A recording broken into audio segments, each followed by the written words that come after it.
कि आप लोग कम टाइम पे यहाँ पहुंचे। आप धन्यवाद।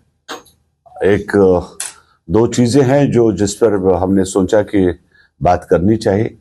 जम्मू कश्मीर जहां तक सरकार अपना काम कर रही है, उसके साथ साथ एक बहुत बड़ा इशू जो हमें देखने को मिल रहा है आजकल इन दिनों में, कि सबसे ज्यादा जो परेशान है और वो वापस नहीं जा सके।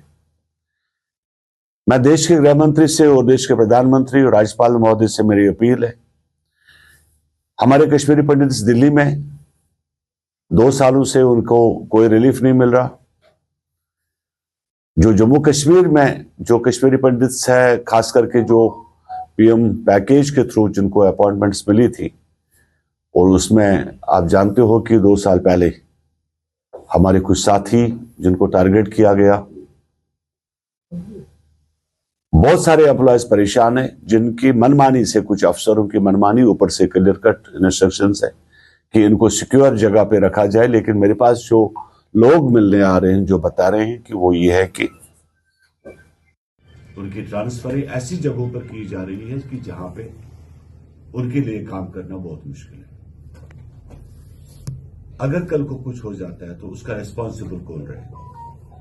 क्या ये लोग जो 90s में कश्मीर छोड़ के आ गए, मेरा एक सवाल है, क्या ये हमारे देश के रहने वाले नहीं? क्या इनके साथ हमारे वादे नहीं किए गए?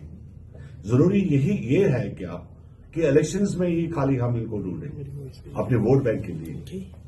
और आज जब ये कम्युनिटी यहां से लेकर लखनपुर से लेकर दिल्ली तक और दिल्ली से लेकर जम्मू तक, आप जगती में आज भी हालात इनके देख सकते हो। क्या रीजन है, क्या वजूहात है कि इनका बात करने वाला और इनकी तरफ से कोई खाली वोट बैंक के लिए हम इनको इस्तेमाल करें कि आपका वोट इलेक्शन निकल गया और उसके बाद आप अपनी मनमर्जी चला दें। अनफॉर्चुनेट ये है कि उमर सरकार,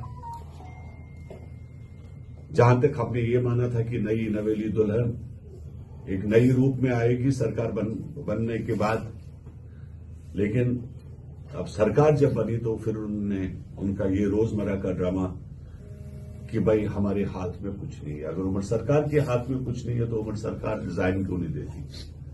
अब 3 लाख रुपए तनख्वाह हो गई, गाड़ियां तो आ गई, लेकिन तनख्वाह तो उनसे कोई छीनेगा नहीं।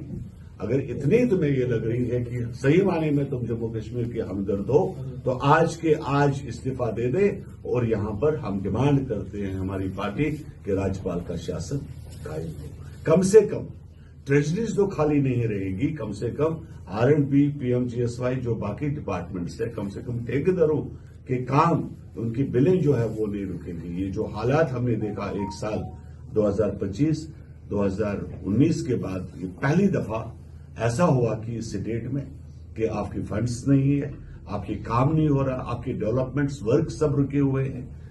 और खास करके जिसकी हमने बात की, कश्मीरी कम्युनिटी जो हमारी कश्मीरी माइग्रेंट्स है, और ये बेचारे इतना सफर कर रहे हैं जम्मू कश्मीर को लेकर, और जिसकी अपील मैं राज्यपाल महोदय से करता हूं कि कम से कम इस कम्युनिटी के ऊपर अब तो रहम किया जाए। शुक्रिया आप लोगों का।